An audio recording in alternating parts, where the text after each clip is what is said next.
Welcome back to Hardware Unboxed for part 2 of the February 2022 Q&A series. I'm here with Steve, in-person Steve, in his building set at his place, which is lovely. We all miss Monitor Steve. One day he'll be back. Some of us. Oh, okay. But yeah, more questions. YouTube questions, Discord questions. We've got all sorts of questions. If you missed part 1, go back and check that out. It should be on the channel right now. But if not, well, more questions to answer. So let's get to that. But before we do... Today's video sponsor is Thermal Grizzly and their Cryonaut Extreme, which is now available in a 2-gram syringe. This high-performance thermal paste delivers maximum thermal conductivity thanks to an extremely small particle size and layer thickness. It's also very flexible, capable of standing up to sub-zero temperatures for extreme overclocking, but also performs exceptionally well for air and water cooling applications. So if your CPU or GPU needs repasting, then I suggest checking out the Thermal Grizzly range. Link is in the video description. Alright, do you think in the next few years AMD/Radeon will try to dominate the budget GPU category with their APUs, so not discrete GPUs, especially with how GPU pricing has been the past couple of years? This is always a hot topic, isn't it? Every time that we see issues with budget GPUs, people always bring up APUs as the solution, or like when are APUs going to get to low-end GPU sort of levels of performance? And we're sitting here in 2022 and it still hasn't happened. It feels like we were having this discussion in like 2019, 2017. Yeah, people in the tech industry sort of in the know with some sort of influence have always predicted this being a thing, which is I think why people expect it and keep wondering when is it going to be a thing. But as we've talked about in the past, really for an APU to compete with an entry-level graphics card, like a discrete graphics card, it basically has to be an entry-level discrete graphics card. Like you need a local DRAM buffer. Yep. It needs all these things, like some sort of like maybe HBM chip as well, like an almost on-die DRAM sort of package as well. Yeah, like even DDR5 isn't going to cut it. No. Yep. So you end up creating this really intricate, ultimately very expensive APU, which it would have just been cheaper to pair a regular CPU with a discrete graphics card. Yeah, that's always the issue. And on top of that, it's like, yes, APUs continually to get more performance in the iGPU. We've just seen Ryzen 6000 with a pretty substantial leap for iGPU performance for laptops, for example. And that's where they work well. That's where they work well. But the issue is that yes, the APUs get faster, but so do all the other GPUs. Yes, that's right. Like, the GPU performance of iGPUs has kind of stayed stagnant for a little bit. We've seen, obviously, Ampere RDNA 2 come out and provide big performance gains at the high end. So then you need your APUs to move up as well. So unless for some reason AMD decides we're going to make gigantic APUs, like their current die, I believe, is just over 200 square millimeters, they'd have to go up to like 400 square millimeters to get the size of GPU that makes the most sense for an entry-level discrete card. Even if they added a 6500 XT, not the most powerful GPU, that's still up, 100 square millimeters, just over 100 square millimeters just on the GPU. So. Yeah, and you're creating a really impractical graphics card, as I said, because then the motherboards have the power delivery there for a powerful integrated GPU, and then local memory, stuff like that. Then you're just creating a really expensive CPU that doesn't make sense. The only company that's gotten close to achieving that is Apple with like the M1 Max, but they use significantly higher memory channels than we see from traditional APUs. So that's the AM5 socket or whatever the upcoming socket is. It's pretty unlikely to use like 8-channel memory. There's not alternative socketed CPUs there. So you need to have like an alternate socket to give you more DRAM, or as you say, the HBM option, which is expensive. Yep. They might be able to do like a multi-die GPU plus CPU thing, but the package size starts to become an issue. There's all sorts of complications, which is why entry-level discrete GPUs have still been the main option for people. Like it probably would end up being cheaper as an overall platform than going really large on the APU. And maybe that's fine for a $4,000, $5,000 laptop where you could feasibly spend $500-$600 on the APU. But if we're talking pairing a $100 CPU with a $200 GPU, the APU could be more than that. On desktop, you're not constrained really. Even mini ITX, you're not really. And you've got socketed CPUs. The APU has to be more cost effective than a similar performance CPU with a discrete GPU. So if you can go and buy like another 6-core, 8-core CPU that has similar or more CPU processing power and pair that with an entry-level discrete GPU, and that ends up being a faster combination for either the same or less money, why would you buy the APU? So yeah, APUs are sort of niche products that fill those product segments that Tim's talked about. And I don't think that's going to change anytime soon. And most of the products we've seen so far, it's not just that the GPU has issues. They often compromise on the CPU to fit the GPU in. Like I believe, was it 11th gen where only like the desktop parts only had 32 execution units, not the full design, because they tried to fit in as many cores as they could. And then obviously on the AMD side, they cut down things like cache to fit into the monolithic L3 design. cache just got slashed. So, there's all sorts of considerations here. But people always want APUs to kind of be a thing for entry-level gaming, and it's questionable, I guess, where that's ever going to be the reality. Well, 5 years ago, we were saying, I think when Ryzen, even, 3-4 years ago when Ryzen first burst on the scene, this was something that people were really excited about. We're like, it's not happening anytime soon. We're now 3-4 years down the track and we're saying the same thing. So, there has to be some sort of crazy technology breakthrough there for them to make sense on desktop platforms. All right, I'm going to address this one to you, Tim, because I'm seeing FSRs and DLSSs all over the place, and you're the expert on that. Dying Light 2 has implemented FSR alongside DLSS, but has excluded the FSR Ultra Quality mode. This is arguably FSR's most useful mode below 4K, and has resulted in other publications recommending 900p native over 1080p with FSR on a GTX 1060 tier card. Do you think this is ignorance, incompetence, or intentional, and why? Well, NVIDIA has been known to do a few dodgy things from time to time, let's say. But I think you said it. I might actually leave. I think in this case, it's not intentional, because we've seen plenty of other games support both DLSS and FSR, and they support the full complement of FSR and the full complement of DLSS features. So if that's happening a lot of the time, but then there's this one title where it's not the case, doesn't seem like that's NVIDIA's fault. Like, that seems much more to me like the developer has just made a mistake. Well, it'd be interesting to implemented it quickly or without support from AMD. I mean, it's an NVIDIA title, so they're not going to be getting significant support from AMD. But I mean, it's impossible. I highly doubt in that situation. I wouldn't put it past NVIDIA, but I highly doubt in that situation it's deliberate. Well, I wouldn't speculate as to what the reason is there, but it'd be good to get an answer from the developer on why they've overlooked that, or was there a technical reason? I can't imagine them being one, but and do they plan on going back and addressing that? Possibly. I mean, I think with these technologies, we've seen all sorts of issues, like some games where DLSS has terrible ghosting. Like, they just have not implemented it properly. We've seen games where FSR is really over sharpened. And these are all, like, that's not how it's intended to be implemented in games. Like, if you look at a game like Death Stranding, a game where NVIDIA was like, hey, put DLSS in this, and then the DLSS had a lot of ghosting. I'm sure NVIDIA wasn't super happy with that outcome, and it's certainly not, AMD's not coming and being like, hey, include lots of ghosting, please. So that's true. I think with these technologies, there's just some developers just don't get it right. And that's the case with many of these features. Most likely the situation. Okay, I saw a lot of these questions. This one was upvoted a bit. We typically avoid these sort of things, but I do have a bit to add to this one. So I'll read the question out.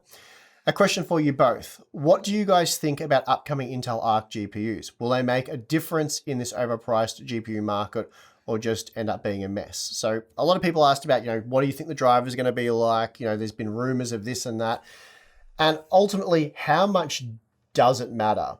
So, and we've even heard about capacity, like they're only, I think it was the news report was they're thinking of shipping 4 million GPUs this year. Which would only be like less than 10% of the total GPU but market. Even that, I feel like that would have a much more significant impact than people realize.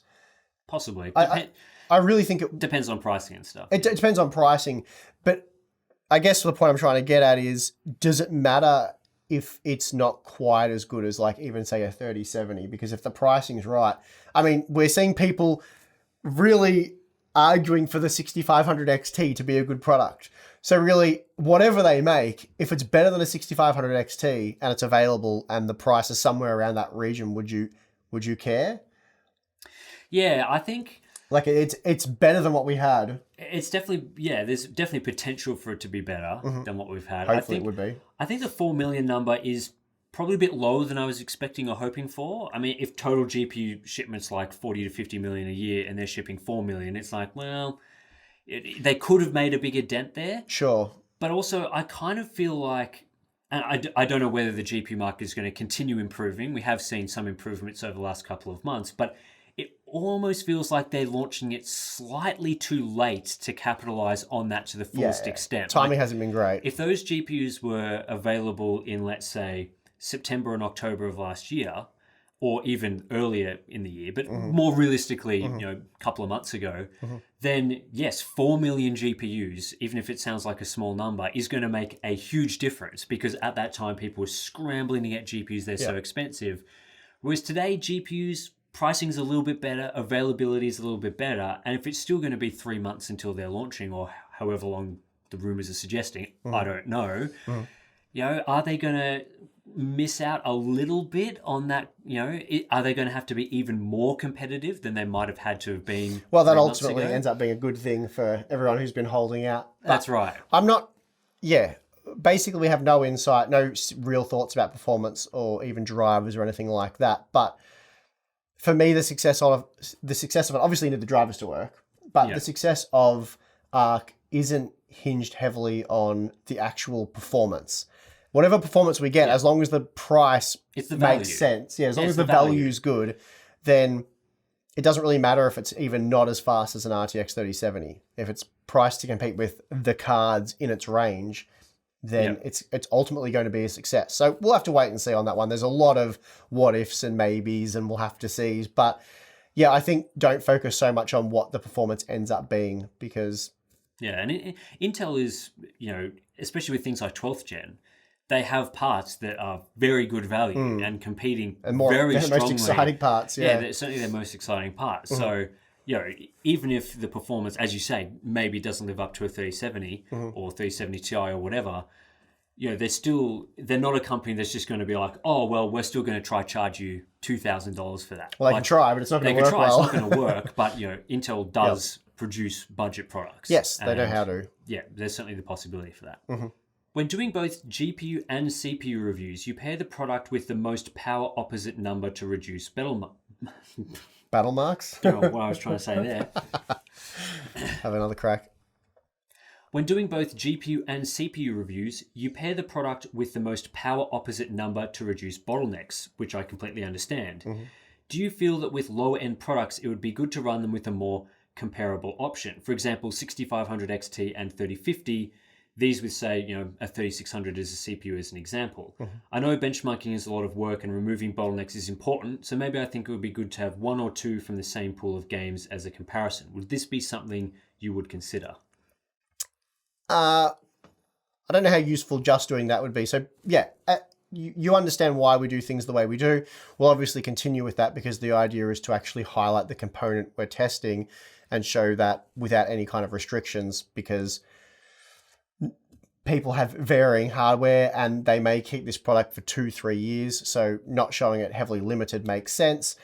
For the day one reviews, we'll go about it the way we do and basically everyone else does. But I also think there is a lot of value in those, let's call them system benchmarks, where we're showing more, I suppose, realistic configurations. I don't think it makes the testing more realistic or more useful, but it shows you, if you have a slower CPU, is it that much of an upgrade? Assuming that you're not going to upgrade your CPU anytime soon. So, and we've done that. I retested the 6500 XT with the 5600G. So we have done that in the past, and we will continue to do it where it makes sense or where you guys are asking for it to happen. But day one reviews, remove the bottleneck as much as possible in a realistic way, which I think we do. And then maybe do system benchmarks later. Yep, makes sense. Do you think AMD's reign in desktop CPUs is almost over? Intel is back with new CEO and is on rapid release schedule now, putting out new CPUs yearly. While AMD has longer 1.5 plus year release cycles for CPUs, Raptor Lake will probably trade blows with Zen 4. I guess we'll wait and see on that. Yeah. But Meteor Lake is rumored for Q2 2023, which will be released earlier than Zen 5. Again, I guess we'll have to see on that. And will most likely beat Zen 4 with a good margin. Again, I guess we'll have to wait and see on that. It's rumored to be really good and will be followed by even better Arrow Lake in 2024. Do you think AMD has a chance to fight back in this segment, and how? Well, I guess firstly, a lot of this question is, as I was sort of going through, is based on like speculation and rumors, right? Yep. Like, is Meteor Lake actually going to come in Q2 2023? Who knows? How good's it going to be? How good's it going to be? I mean, while Intel has been releasing CPUs yearly, the gap between 10th gen and some of the 12th gen parts was longer than that. And they kind of chucked the garbage 11th gen series in the middle there that no one was really interested in. So there's...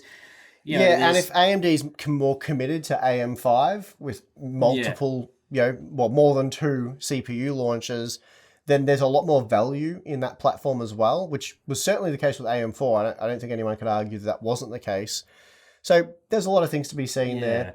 And there's CPU releases and then there's CPU releases, if you know what I mean. Like there's major updates. Like if we're talking Zen 3, if we're talking 12th gen. But then... there's Zen Plus type deals or... Yeah, the rumors for Raptor Lake are not exactly a wild overhaul of what they've produced with Alder Lake. Yes. So, even if they go with let's say a 1 year cadence and AMD's on 1.5, if Intel's gains are less than AMD's getting per generation, then it's going to be pretty even. So it really depends. There's so many questions here, and it really depends. Yeah, I don't want to claim anything because I don't know, but I don't suspect Raptor Lake is going to be a big upgrade for gamers. I don't suspect that'll be the case. Unless they significantly overhaul the P-Core again. Yes, but see, Zen 4 probably will be. Again, this is all speculation. We'll let you know when we get the hardware. But, and it depends what you mean by their reign as well, because obviously Intel's still the bigger, more powerful company in terms of, what they're worth. But AMD's sales have been strong for the sort of the Ryzen era, so... Yeah, and I think these questions tend to come up when there's sort of like a rumor release around one of the companies. Like you see Intel's roadmap and everyone's like, wow, that looks really impressive. Like, look at what they're doing. And then later you'll see like an AMD, product roadmap leak or something. And then suddenly it's like, oh, look at, how's Intel going to compete with this? Yeah. So all the time before we see the actual releases of these products, there's sort of that competition in the rumor sphere. And, it really just comes down to the execution and things like that. I mean, the good news is it's going to be a very exciting year for buying PC hardware, getting excited about PC hardware, benchmarking, all that stuff. So, can't wait. All right, nice little simple one here. How many hours on average do you guys spend running benchmarks / games when testing a new GPU for a video? So since I do most of the GPU testing, I guess I'll leave with this one. For a typical GPU review, it's usually about, when I finally get the card in and sort out all the issues, it's about a solid day of testing, which for me is like 16 to 18 hours. And that generally, like for the 12 game sample that we do for our day one reviews, for GPU reviews, plus like power testing, if there's any sort of DLSS or ray tracing stuff we have to look at. Yeah, about 18 hours. And I usually just go for it pretty much in one go, get that done, and then move on to scripting, research, filming, all that sort of stuff. For the big benchmark videos, you can't do them in one go. Like, it's not possible. So like the recent 50 game benchmark, I think all up that was done over the course of 2 weeks. And there was some pretty big, like, solid sessions here and there. It's hard to say how many hours in total. If you do, well, if we're doing roughly 12 games in 16 hours, let's say, work out the math there. But yeah, it's probably 3-4 days of solid testing if you were to do that. But that's pretty brutal. So generally I like to spread it across a week and do a few. I usually have like 3 or 4 content pieces on the go. So I've been doing B660 VRM testing while doing that, because generally you set that, you let it do its stress test for an hour. I can run some games, and helps break it up when you're doing a few different things. Otherwise you don't get too much in that benchmark fog. But similar thing for you? Yeah, I mean, I don't really do 50 GPU benchmarks. Most of the GPU benchmark I do on laptops, again, probably takes about a day, a day of testing, maybe 2 days. Yeah, so that's pretty similar. I test fewer resolutions, but I think my current game suite is like 25 games for laptops. So yeah, it takes about that long, but you know, you kind of just get into a rhythm with it. So even if it sounds like, oh, you're sitting there for 18 hours doing benchmarks, it's like, well, yes, I'm sitting there benchmarking, but also, you know, I might have like a podcast going or a TV show or something just to, you know, break up a little bit of the monotony of... Yeah, and you get up and you do things a bit as well. Like I'm usually getting up and moving a few things and doing stuff. And as I said, like when a B660, in this example, you know, stress test finishes, I might have to get up, log the data, change the CPU, reconfigure, rerun. So there's a bit of moving around and doing stuff. So you're not sitting there for a solid 6 hours. And I do eat occasionally. So probably for the best. Yep. Question for Steve. When benchmarking, I know it's very important to focus. What do you do to pass the time when running a tedious benchmark? Do you play games on the side or jam out to some sweet tunes? I would imagine there would be a video on what Steve does on the side while benchmarking. Well, it depends what I'm testing. So generally, if it's like, as I said earlier, motherboard VRM thermals where there's like an hour between logging data, generally for that kind of benchmarking, I just do other benchmarking. So often I'll listen to sort of half watch maybe podcasts or documentaries or something interesting or do some sort of research while I'm running the benchmarks. That's typically it really. Again, it depends on what I'm doing. It varies. But yeah, usually while I'm doing long benchmarks, I'm doing short benchmarks. The problem with game benchmarks is unfortunately, like we're strongly against sort of us doing any automated benchmarking, let's say for games, because it's for various reasons, it's too difficult. I just did a 50 game benchmark and a fair few of those games we'd never benchmarked before. And we might not benchmark again. It's hard to say, but setting up automated benchmarking so they work, we'd spend more time doing that than we would be firing up a new game to see if it's worth looking at. So generally with those sort of games though, because it's very labor intensive, very manual, I can't play games for fun while benchmarking games. I could do that with VRM thermal testing, but as I said, usually I'm using that time to do like a GPU comparison or something like that. So unfortunately, no actual gaming while I'm doing any serious benchmarking, but I can still listen to things, you know, podcasts and all that. So yeah, it's not so bad. And it doesn't really detract. I'm still able to focus quite well on what I'm doing. And you have to these days with games because so many games catch you out with like, resolution scaling. DLSS seems to like to turn on randomly for no good reason. Ray tracing does it in some games.